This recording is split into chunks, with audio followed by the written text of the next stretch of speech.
everyone, welcome back to the Laux Family Farm. Today I'm going to be taking you on a March garden and farm stand tour. We are on the cusp of spring and there is going to be so many changes this year that I wanted to start right now and document all of that new growth and change that is happening, not just with our plants, but our farm as well. It's currently in the 30s still here in Northwest Indiana, and you can see a lot of our bulbs are just starting to sprout, our irises, daffodils, and this is just a landscaping area. I'm going to be taking you to our main gardens and also our farm stand, but I thought that this is a great starting place because by April, this whole area behind me is going to be filled with a lot of fun colors from our spring bulbs. But the first place I'm taking you to is in this direction of our property.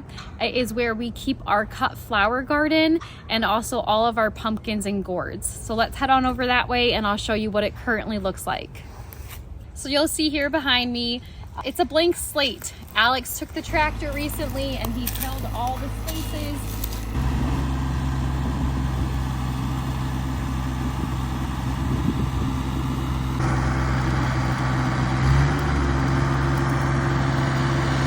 This year we've decided in this growing space we are going to have wider walkways and keep it to very concise single file rows. Last year we had it kind of broken up. So last year there was about 2 foot wide walkways and the rows were about 6 feet. So we've kind of made everything a little bit bigger. We brought out the garden a solid 4 feet. And then over here on this area, the little hill between our home and our neighbors, this is where we will be planting all of our pumpkins and gourds. So we brought out all of our fresh compost that our pigs from last season generously gave us. And we got that tilled and all ready. So we will start planting this as soon as our last expected frost has passed. So I would say the very end of April to beginning of May. I will put in a little bit of footage from last year, what this space looked like. And so if you can see that and then just imagine even more beauty, I cannot wait. We're gonna head this way to our farm stand and main vegetable garden. All right, so we are at the farm stand now. And the biggest changes we will see in the next coming months is I am going to be repainting some of the farm stand. I'll be leaving our sunflower, the bumblebee, but I'm going to completely cover all of this painting because we are changing our hours. We are changing so much about the schedule of the farm stand. I feel like last year we really learned what works for our family and our farm and also what our community needs from us. And so you can expect to see a lot of changes in that regard. But if we make our way over here, I'll kind of give you a little sneak peek at what can be expected in the summer and fall months for our farm stand.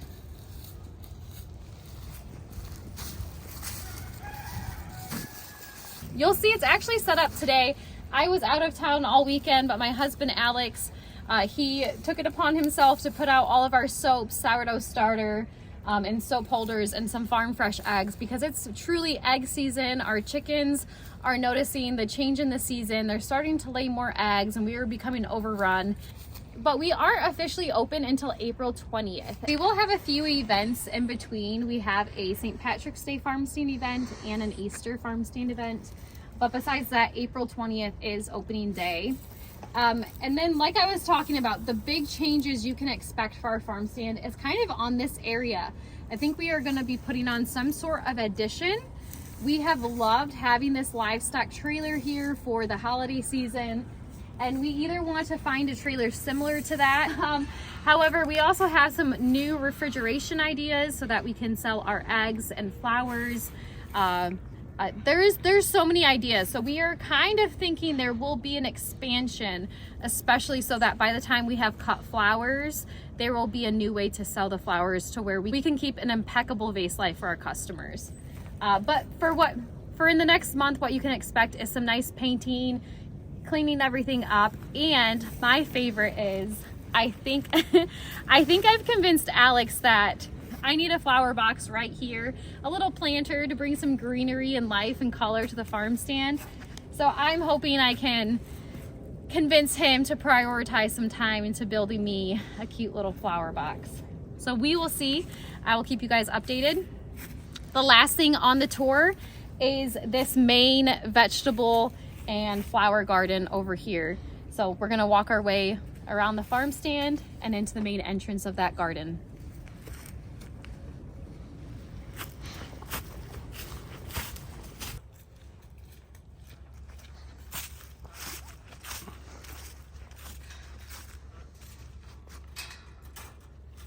I haven't been in here in months. I know.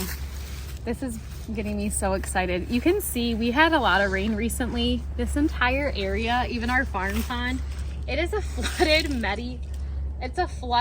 muddy mess. But I can see right past all of that, and I am just envisioning so much beauty for this growing season. I'm thrilled. So let's head on in. Although quickly, here on the front of the garden and along the outside fence line, we will be putting a bunch of wildflowers again. That was absolutely gorgeous. And it was a huge hit with all of our customers that they could see so much beauty as they pulled up to our farm stand.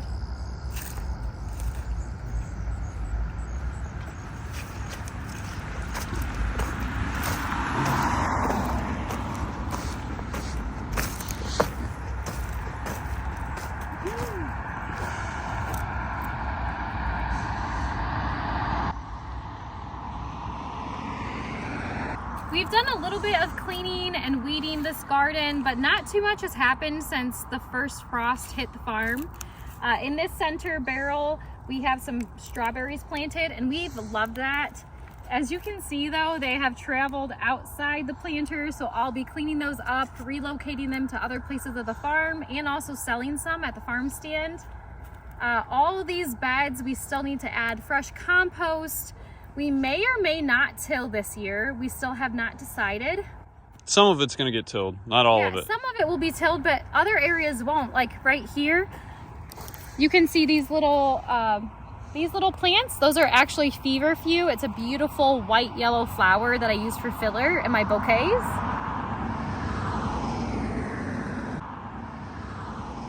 And I guess our zone that is a perennial, or it's just that we had such a mild winter, they actually came back this year and they didn't die off. So we want to make sure that those stay, because those plants will just be bigger and better than they were last year, and so much better than what I could start right now indoors in seeds. Although we have started seeds for so many of our other plants. But yeah, so like this area we won't till. I believe we've decided we probably will add 1 or 2 more of these cattle panel trellises for tomatoes. And then we also have to make some cucumber trellising.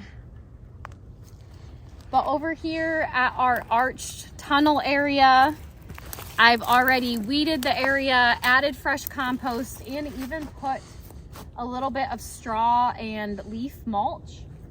And I am going to plant that this year with loofah and birdhouse gourds. Maybe some long green beans as well, but that's pretty much it for the arch trellis.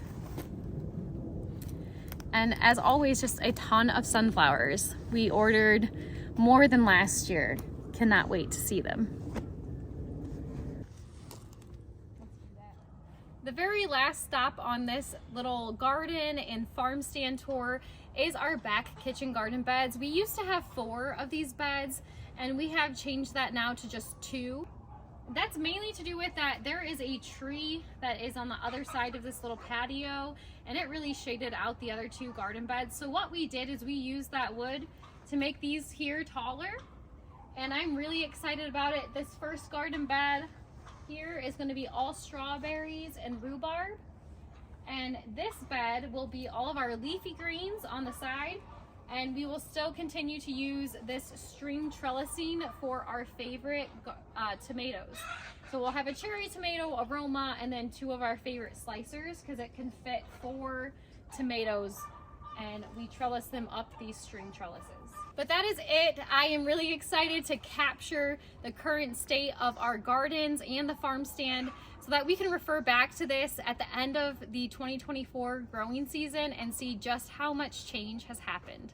Thank you for watching this video. If you enjoyed it, please consider subscribing and liking the video. I'll see you guys soon. Bye.